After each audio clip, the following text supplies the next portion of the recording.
નમસ્કાર ધોરણ 6 ના વહાલા વિદ્યાર્થી મિત્રો, આજે આપણે આ વિડિયો લેક્ચરની અંદર તમારું અલંકાર પબ્લિકેશનનું જે સ્વાધ્યાય પોથી આવે છે તેમાં આપણે ગુજરાતી વિષયનો પાઠ નંબર 1 પર્વત તારા તેમનું સંપૂર્ણ સોલ્યુશન આપણે આ વિડિયો લેક્ચરમાં જોવાના છીએ.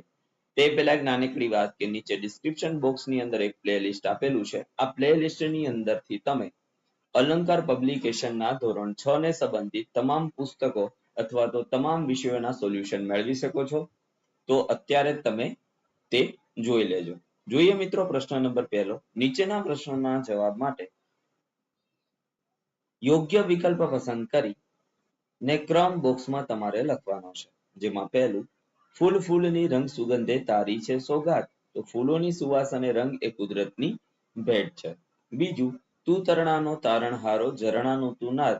તો કે તણખલાને તારનાર અને ઝરણાના અવાજમાં ઈશ્વર તું જ છે. ત્રીજું, આ મારી હોડીને આ કોણ હંકારે. તો મારી જીવન નૈયાને કોણ ચલાવે છે, એવી વાત આપણે થયેલી છે.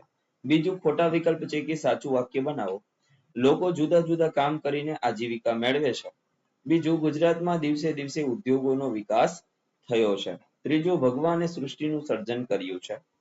પરીક્ષા નજીક આવતા તેણે તૈયારી આરંભી. ત્યાર પછી ત્રીજું છે, આપણે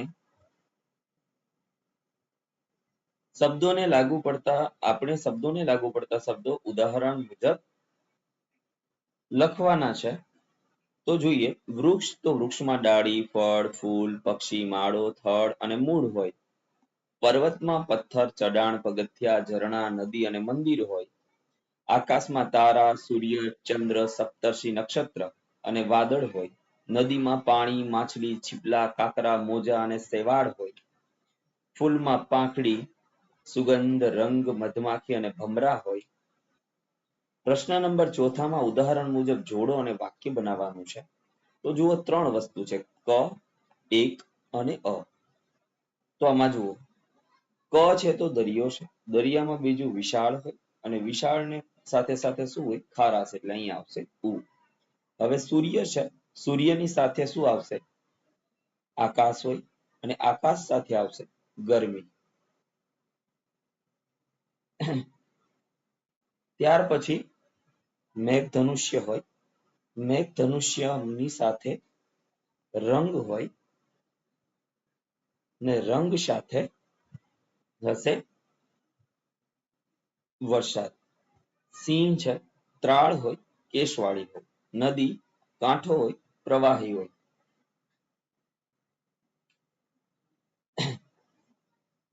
ત્યાર પછી આપણે એને શું કરવાનું છે?